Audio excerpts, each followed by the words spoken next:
Bismillahirrahmanirrahim. Assalamualaikum warahmatullahi wabarakatuh. Perkenalkan, saya Puji Astuti NIM 195221096 dari kelas Akuntansi Syariah 4C. Di sini saya akan membahas tentang bagaimana Bitcoin dalam perspektif ekonomi Islam. Nah, apa saja yang akan saya bahas? Mari simak penjelasan berikut ini. Yang pertama, apa itu Bitcoin? Bitcoin adalah mata uang digital yang tidak terikat kepada bank atau pemerintah dan memungkinkan para penggunanya untuk berbelanja tanpa mengungkapkan jati diri mereka. Bitcoin adalah salah satu cryptocurrency yang pada dasarnya adalah sebuah mata uang digital, di mana cryptocurrency ini adalah mata uang yang tidak diregulasi oleh pemerintah dan tidak termasuk mata uang resmi sebagai alat pembayaran. Penemu Bitcoin pertama kali adalah seorang programmer yaitu bernama Satoshi Nakamoto. Kemudian, apa saja kelebihan dan kekurangan dari Bitcoin? Yang pertama yaitu kelebihan. Kelebihan terdiri dari 3. Yang pertama, Bitcoin dapat dikatakan aman karena setiap transaksi mata uang diatur oleh algoritma kriptografi, sehingga tidak dimungkinkan ada celah untuk pemalsuan saldo mata uang. Yang kedua, mata uang Bitcoin bukan merupakan mata uang dari seluruh negara, namun penggunaannya dapat didistribusikan ke seluruh negara melalui jaringan internet. Yang ketiga, selama memiliki akses internet, seseorang dapat melakukan transaksi di mana saja dan kapan saja dengan menggunakan tablet, PC, handphone, dan komputer. Kemudian, apa saja sih kekurangan dari Bitcoin itu? Yang pertama, Bitcoin merupakan mata uang yang memiliki bentuk digital berupa sebuah file yang dapat disimpan pada handphone dan komputer.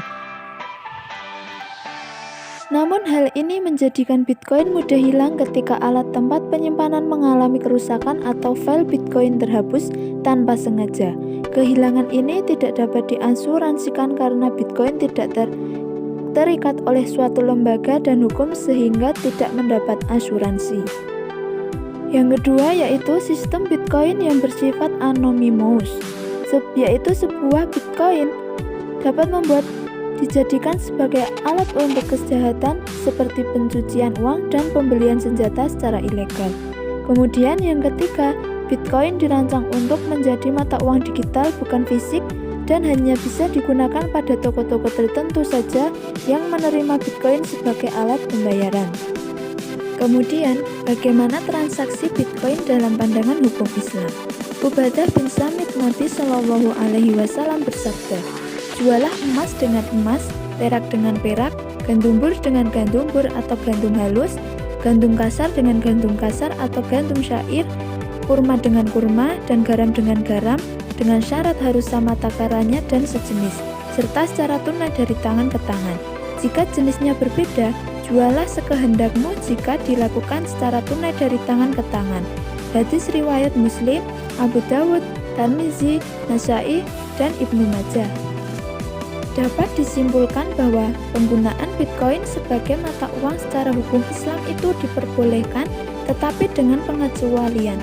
Ditinjau dari aspek kemudorotannya, transaksi jual beli Bitcoin tidak diperbolehkan jika terjadi spekulasi atau maisir. Ada unsur judi mengadu nasib sebagai sarana taruhan, tetapi semua kemudorotan dan maslahatnya tergantung dari pemilik dan penggunaan Bitcoin itu sendiri. Majelis Ulama Indonesia juga menegaskan bahwa Bitcoin hukumnya itu adalah mubah sebagai alat tukar bagi yang berkenan untuk menggunakannya dan mengakuinya. Namun, Bitcoin sebagai investasi hukumnya itu haram karena hanya alat spekulasi bukan untuk investasi, hanya alat permainan untung rugi bukan bisnis yang menghasilkan.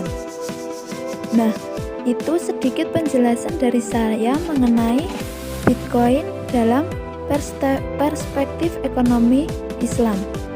Kurang lebihnya mohon maaf. Terima kasih. Wassalamualaikum warahmatullahi wabarakatuh.